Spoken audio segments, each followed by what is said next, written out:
Fala, tudo bem? Professor Pedro Ivo. Vou fazer um vídeo aqui de mais ou menos 3, 4 minutinhos só para explicar algo que deve irritar a quase todos os professores, aquela pergunta fatídica que cada vez mais tem chegado mais cedo nas minhas aulas sobre o que cai na prova, como é a sua prova. Professor, e a prova? Tudo gira em torno na disciplina sobre a tal da prova ou método de avaliação. E eu vou explicar o porquê que essa pergunta não faz sentido algum. É uma péssima pergunta, uma péssima demonstração das suas intenções sobre o curso. Bom, hoje em dia, e cada vez mais, a carreira profissional não está muito alinhada com o que você de fato persegue na sua carreira ou na sua formação acadêmica. Vou explicar o porquê. Há várias pessoas que têm muito sucesso na sua vida profissional que de fato não tiveram o mesmo êxito ou não seguiram uma carreira acadêmica propriamente dita, ou seja, gente que tem muito sucesso profissional e sequer é formado ou tem ensino superior. E muita gente que tem ensino superior não possui o sucesso na sua vida profissional na mesma área de formação. Há muitos engenheiros atuando na área financeira, há muitos consultores que às vezes são formados em matemática, às vezes são formados em outras áreas, há filósofos atuando aí em outras áreas também. Então, assim, a formação, o que você estudou, de fato não é uma grande pergunta. Geralmente eles se preocupam muito aonde você estudou, ou seja, para saber muito sobre qual é o seu capital social, o que você agrega, quais são as suas redes de contatos que você traz, e além disso, qual foi o nível de dificuldade que você enfrentou ao longo da sua formação. Se você veio oriundo de uma formação fácil, onde tudo era dado de mão beijada, ou se muita coisa você teve que correr atrás. Ou seja, muita coisa que você traz no seu currículo é de mérito próprio e não simplesmente porque havia uma fábrica que facilitava a sua vida. E a pergunta fatídica de o que cai na prova me irrita bastante pelo seguinte: quando eu começo uma disciplina, o meu intuito é fazer com que os alunos aprendam.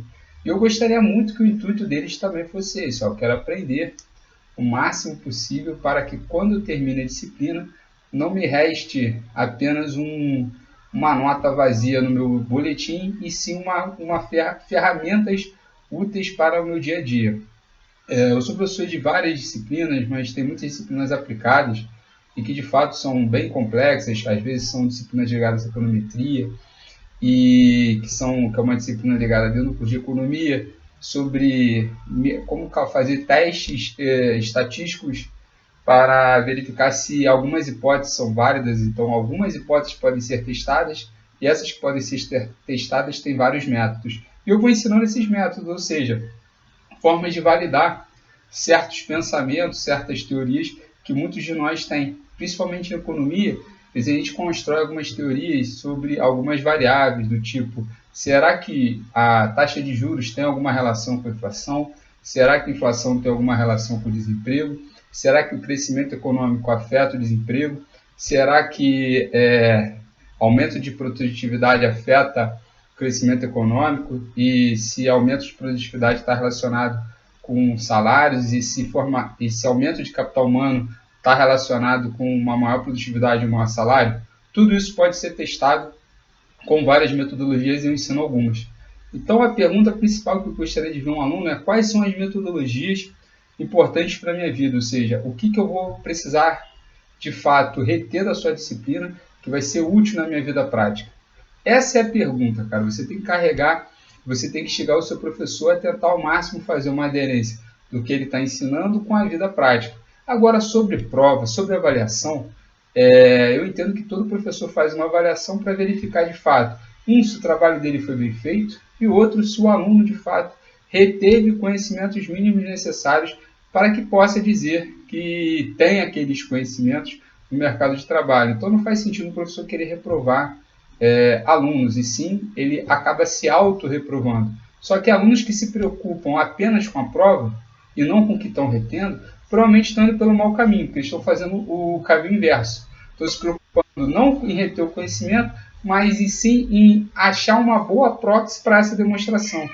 Isso pode ser facilmente percebido por alunos que se focam muito na questão da decoreba, na questão de ficar memorizando questões, alunos que estão muito mais preocupados em fazer uma lista de exercícios, começar a fazer alguma prática muito mais teórica do que se preocupar, às vezes, com uma coisa mais aplicada, um trabalho empírico, algo mais relacionado com o mundo real fora da universidade. E isso tem sido carregado à última potência, porque tem muitos alunos que, depois de um certo tempo, se preocupam quando vão colar grau, quando que vão obter o diploma, qual vai ser a velocidade que esse diploma vai cair nas mãos deles, mas não se preocupa com os valores intrínsecos daquele diploma. Ou seja, não se preocupa com a formação que está por trás daquele diploma e chega ao mercado de trabalho e muitos enfrentam uma grande dificuldade de serem absorvidos, porque tem o diploma, mas não tem habilidade. E aí onde que isso se reflete? Num exército, numa massa muito grande de pessoas com ensino superior, mas que estão atuando em posições muito abaixo das suas qualificações, porque simplesmente não detiveram o mínimo de conhecimento necessário para aplicar dentro da sua vida profissional o que de fato eles deveriam ter aprendido. Isso acontece de sobremaneira em algumas universidades ou faculdades particulares, mas tem invadido muito a cultura da universidade pública, porque a universidade pública começou a abraçar muitas pessoas que precisam também trabalhar para poder estudar. Isso é super importante, porque você faz um meio termo. Só que não necessariamente esse trabalho está exigindo aqueles conhecimentos que ele tem utilizado, que ele tem desenvolvido na universidade. E ele às vezes acha, por uma falha de comunicação, também por uma heurística de pensamento, também por uma questão de miopia, que aqueles conhecimentos que não estão exigidos no mercado de trabalho, para ele não é importante. Só que ele não sabe que cada vez mais as relações de trabalho estão se tornando muito precárias, ou seja, uma relação de trabalho parece que hoje em dia que é um vínculo, como se fosse um vínculo entre um comprador e um vendedor. Não é mais um casamento como era antigamente. Então, na verdade, você é útil para o seu empregador enquanto você está entregando um produto que, de fato, vale mais do que o seu custo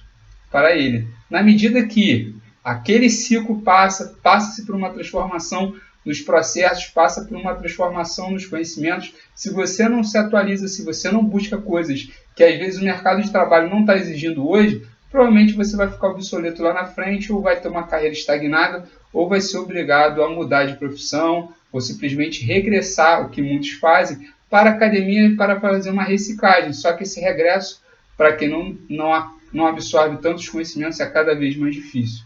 Bom, esse é meu recado para vocês. Quem pensar diferente, quem discordar de fato, é bem-vindo, mas isso é um recado que deveria ficar bem preso na memória afetiva de vocês. Toda vez que vocês iniciarem uma disciplina, ao invés de se preocupar em primeiro lugar com a prova, se preocupem com o que vocês vão aprender. Essa é a questão, essa é a pergunta principal. Professor, o que eu vou aprender, onde que isso é útil, onde que eu vou conseguir aplicar? E aquela resposta que cai na prova, de fato, é uma resposta que é o oposto negativo da mesma pergunta do aluno sobre o que cai na prova. Então, professores, não obriguem seus alunos a aprenderem algo simplesmente porque cai na prova, mas sim porque vai ser muito útil na vida profissional de vocês. Um abraço a todos aí e bom resto do dia.